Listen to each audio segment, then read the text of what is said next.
দেখতে দেখতে চলে গেল 16টা রোজা, আর কিছুদিন পরেই আসছে আমাদের খুশির ঈদ। আসসালামু আলাইকুম দর্শক, চলুন আজকে একটু ঈদের প্রিপারেশন নেওয়া যাক। ঈদে আমরা নানা রকম ডেজার্ট তৈরি করি, আর সেগুলো একটু সাজাতে ব্যবহার করা যেতে পারে এরকম বেবি সুইটস। তাই আজকে আমি আপনাদেরকে ছানা দিয়ে দেখাবো 2 কালারের পান্তুয়া বা গোলাপ জামুন। তবে আপনারা চাইলে গুঁড়ো দুধ দিয়েও এটা বানাতে পারেন, ডিসক্রিপশন বক্সে সেটা লিংক দেওয়া থাকবে। আর দেখাবো বেবি রসগোল্লা। আশা করছি আপনাদের সবার ভালো লাগবে আমার আজকের আয়োজন। চলুন শুরু করা যাক। প্রথমে আমি রসগোল্লা বানাবো, এজন্য একটা প্লেটে আমি নিয়ে নিচ্ছি 1 লিটার দুধের ছানা। আর এখানে প্রায় 1 কাপের মতো ছানা আছে। ছানা বানানোর একটা রেসিপি আমার চ্যানেলে আছে, ডেসক্রিপশন বক্সের লিংকটা দেয়া থাকবে। আর এই ছানাটাকে আমি 2 ঘন্টা ঝুলিয়ে রেখেছিলাম। তারপর পানিটা ঝরে গেলে এখন আমি এটাকে বের করে নিয়ে এইভাবে একটু মথে নিচ্ছি। মিষ্টি যদি সফট বানাতে চান তাহলে ছানাটাকে বেশ ভালো করে মথতে হবে, তবে কখনো এটাকে বেশি মথে ফেলবেন না, তাহলে কিন্তু এর ফ্যাটটা বের হয়ে এটা শক্ত হয়ে যাবে। আমার ছানাটা মথা হয়ে গিয়েছে এবং এটা একদম মসৃণ হয়ে গিয়েছে। প্রায় 4 মিনিট ধরে আমি এটাকে মথেছি। এখন আমি এর মধ্যে দিয়ে দিচ্ছি 1 টেবিল চামচ সুজি, আর সেই সাথে দিয়ে দিচ্ছি 1 চিমটি পরিমাণ বেকিং সোডা, এবং এই দুইটা আমি একসঙ্গে একটু ভালো করে মিশিয়ে নিব যতক্ষণ না সুজিটা নরম হয়ে যাচ্ছে। ম্যাক্সিমাম 2 থেকে 3 মিনিট এভাবে মাখলেই হয়ে যাবে।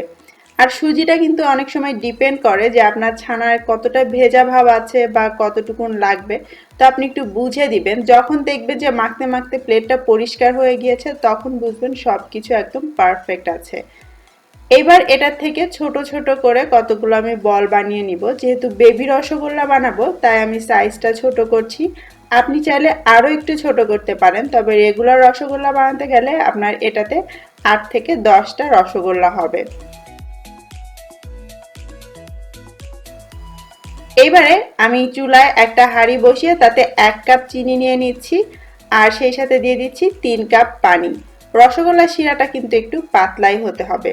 এবার এটাকে একটু নেড়ে চেড়ে দিব, না হলে চিনিটা নিচের থেকে পুড়ে ক্যারামেল হয়ে যেতে পারে।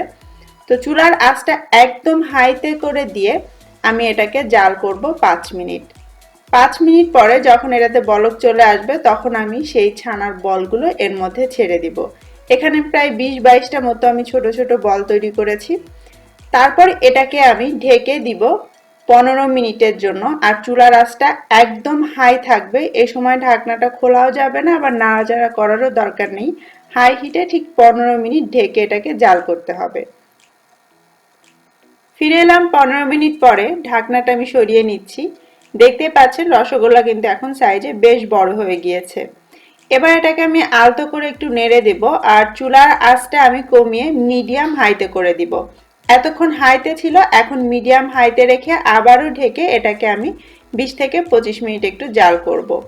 টোটাল এটাকে আমি 40 মিনিট জাল করেছি, আর আমার রসগোল্লা কিন্তু এখন একদম তৈরি। চুলাটা আমি বন্ধ করে দিব, আর এগুলোকে আমি আলাদা একটা পাত্রে ঢেলে নিব যাতে তাড়াতাড়ি ঠান্ডা হতে পারে। আর শিরার মধ্যে এটা যতক্ষণ ডুবে থাকবে ভেতরের রসটা তত ভালো ঢুকবে। তো এগুলো শিরার মধ্যে ভিজতে থাক, ততক্ষণে আমরা পান্তুয়াগুলো বানিয়ে ফেলি। এজন্য প্রথমে একটা ছোট বাটিতে আমি 1.5 টেবিল চামচ সুজি নিয়েছি, আর এর মধ্যে আমি একটু পানি দিয়ে দিচ্ছি যাতে সুজিটা ফুলতে পারে এবং নরম হয়। যদি এক্সট্রা পানি থেকে যায় তাহলে পরে সেটা নিংড়ে ফেললেও হবে। মিনিমাম 5 থেকে 10 মিনিট এটাকে একটু ভিজতে দিতে হবে।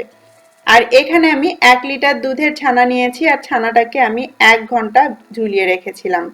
1 ঘন্টা ঝুলিয়ে রাখার কারণ হচ্ছে এতে করে ছানায় ভেজা ভাবটা বেশি থাকবে এবং ছানাটা একটু নরম বেশি হবে। তারপর আগের মতো এটাকে আমি 3-4 মিনিট ধরে একটু ভালো করে মথে নিয়েছি। দেখুন এই ছানাটা কিন্তু আগের থেকে বেশি নরম। এবার আমি এর মধ্যে দিয়ে দিচ্ছি 1/3 কাপ পাউডার মিল্ক। তারপরে আবারও একসঙ্গে এটাকে একটু মেখে নিতে হবে। পাউডার মিল্কটা দেওয়ার পরেই দেখবেন যে এটা বেশ একটা স্টিকি ভাব চলে এসেছে এর মধ্যে। তখন আমি এর মধ্যে দিয়ে দিব 1 চা চামচ খাঁটি গাওয়া ঘি। ঘিয়ের একটা রেসিপি আমার চ্যানেলে আছে, ডেসক্রিপশন বক্সে লিংকটা দেওয়া থাকবে। আপনারা চাইলে এর পরিবর্তে কিন্তু 2 চা চামচ তেলও ব্যবহার করতে পারেন। তারপর এটাকে ভালো করে এইভাবে আবারও মেখে নিলাম। এবারে দিয়ে দিব সেই যে সুজিটা ভিজিয়ে রেখেছিলাম সেটা। এক্সট্রা পানিটা আমি নিংড়ে নিয়েছি আর সেই সাথে আমি দিয়ে দিচ্ছি 1/4 চা চামচ বেকিং পাউডার। এটা বেকিং সোডা নয়, বেকিং পাউডার। তারপরে আবারও একসঙ্গে ভালো করে এটাকে মেখে নিতে হবে মিনিট খানেক ধরে। আমার ছানাটা মাখা হয়ে গিয়েছে। এখন এটাকে আমি ছোট ছোট বলের শেপ দিব। হাতে একটু তেল মেখে নিচ্ছি। তারপর এখান থেকে অল্প অল্প করে নিয়ে আমি ছোট বল বানাবো। আমি এখানে দুই ভাগে বানাবো, এক ভাগে কিছু ছোট করব আর এক ভাগে কিছু বড় করব। আপনি চাইলে পুরাটাই ছোট করে বানাতে পারেন। এভাবে হাতের তালুতে ডলে ডলে একটা স্মুথ বল তৈরি করতে হবে, যার গায়ে কোনো ফাটা দাগ থাকবে না। এবার ভাজার পালা। চুলায় মিডিয়াম লো হিটে আমি তেল গরম করে নিয়েছি। তারপর এর মধ্যে আমি সেই ছানার বলগুলো ছেড়ে দিচ্ছি। ছানার বলগুলো যখন তেলে ছাড়বেন তখন এর তাপমাত্রাটা সঠিক হওয়া খুবই জরুরি, কারণ যদি তাপ বেশি হয়ে যায় অর্থাৎ তেল বেশি গরম হলে কিন্তু মিষ্টি ভালো হবে না, ভেতরে কাঁচা থেকে যাবে আর ওপরে পুড়ে যাবে। তাই যখন আপনি বলগুলো তেলে ছাড়বেন তখন তেলটা এমন গরম হবে যে আপনি আঙুল দিয়ে ছুঁয়ে দেখতে পারবেন। আর দেখতেই পাচ্ছেন আমি যখন বলগুলো তেলে ছাড়ছি তখন এটার গায়ে কিন্তু অনেক বেশি বাবলও উঠছে না, আবার এটা তাড়াতাড়ি তেলের উপর ভেসে উঠছে না। তো এরকম অল্প গরম তেলে আপনাকে বলগুলো ছাড়তে হবে আর তেলগুলো এভাবে নাড়াতে হবে। চাইলে হাঁড়ি ধরেও এভাবে দুলিয়ে দিতে পারেন। তেলের দুলুনিতে আস্তে আস্তে এটা ঘুরতে থাকবে এবং আস্তে আস্তে সময় নিয়ে তেলের উপরে ভেসে উঠবে আর সাইজেও আস্তে আস্তে বড় হতে থাকবে। তাড়াহুড়ো না করে এভাবে একটু সময় নিয়ে এটাকে ভাজতে হবে। যখন দেখবেন যে এগুলো তেলের উপরে ভেসে উঠেছে এবং সাইজেও বেশ বড় হয়ে গিয়েছে, তখন চুলার আঁচটা মিডিয়াম লো থেকে একটু বাড়িয়ে মিডিয়ামে করে দিবেন। আর মিডিয়াম আঁচে এগুলোকে এভাবে অনবরত নেড়ে চেড়ে আপনার পছন্দ মতো কালারে ভেজে নেবেন। আর এই ফাঁকে আমি একটা চিনি শিরা তৈরি করে নিচ্ছি। একটা প্যানে আমি 1.25 কাপ চিনি দিয়ে দিলাম আর সেই সাথে দিয়ে দিচ্ছি 4 কাপ পানি। তারপরে একদম হাই হিটে এটাকে আমি 5 মিনিট জাল করব। আর চিনিটা অবশ্যই একটু নেড়ে মিলিয়ে দিতে হবে যাতে নিচে থেকে ধরে না যায়। আর সাইডে থাকা সেই পান্তুয়াগুলোকেও নেড়ে চেড়ে যেতে হবে, না হলে এক পাশে কালার আসবে আর আরেক পাশে আসবে না। আমি এগুলোকে এরকম একটু গোল্ডেন ব্রাউন করে ভেজে নিয়েছি। তারপর এগুলোকে তেল থেকে তুলে একটা প্লেটে তুলে রাখবো 5 মিনিটের জন্য। সাথে সাথে শিরায় দিব না। আপনারা যদি আরেকটু ডার্ক করতে চান তাহলে এই পর্যায়ে চুলার আঁচ আরো একটু বাড়িয়ে নিয়ে কালারটা আরেকটু ডার্ক করে নেবেন।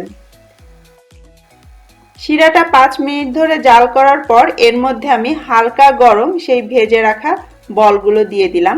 একটু নেড়ে চেড়ে শিরার মধ্যে ডুবিয়ে দিব। তারপরে এটাকে আমি ঢেকে দিয়ে চুলার আঁচটা মিডিয়াম করে জাল করব 15 মিনিট। যদি বেশি ছোট সাইজে হয় তাহলে 10 মিনিট জাল করলেও হবে। ফিরে এলাম 15 মিনিট পরে। ঢাকনাটা এখন সরিয়ে নিচ্ছি।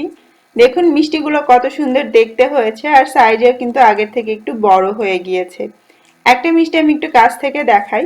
দেখুন কোনো ধরনের ফাটা দাগ নেই, একদম মসৃণ একটা মিষ্টি তৈরি হয়েছে। এবার আমি এগুলোকে শিরা থেকে তুলে আলাদা একটা বাটিতে রেখে দিচ্ছি। আর ওই শিরার মধ্যে আরো হাফ কাপ পানি অ্যাড করে এটাকে আমি 2 মিনিট জাল করে নিয়েছি। আর বাকি যে খামিটা ছিল সেটা দিয়ে ছোট ছোট কিছু এরকম পান্তুয়া তৈরি করে নিয়েছি। যেগুলো কালো রঙের দেখতে পাচ্ছেন এগুলোকে আমি লাস্টের আধা মিনিট হাই হিটে একটু ভেজে নিয়ে এরকম কালো করে নিয়েছি। তারপর এগুলোকেও ঢেকে দিয়ে আমি আরো 10 মিনিটের জন্য মিডিয়াম আঁচে জাল করে নিয়েছি। দেখতেই পাচ্ছেন কত সুন্দর দেখতে হয়েছে। এখন সবগুলো পান্তুয়া একসঙ্গে এই শিরার মধ্যে আমি ঘন্টাখানেক ডুবিয়ে রেখে দিব। আর এদিকে আমাদের রসগোল্লাও রেডি। এটাকে আমি 2 ঘন্টা শিরার মধ্যে ভিজতে দিয়েছি। রসগোল্লা তৈরি হয়ে গিয়েছে। দেখুন কত সুন্দর দেখতে হয়েছে এবং একদম রসে টুপটুপা। চলুন আপনাদেরকে একটা রসগোল্লা আমি একটু কেটে দেখাই ভেতরটা কেমন হয়েছে।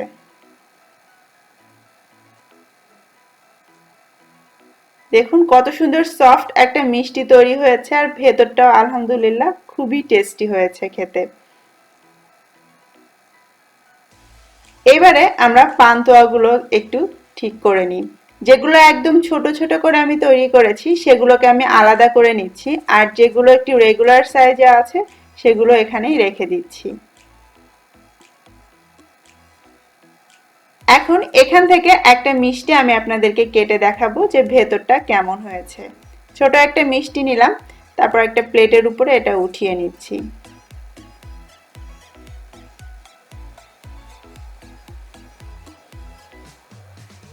দেখুন ভেতরটা কতটা ইয়াম্মি দেখতে হয়েছে।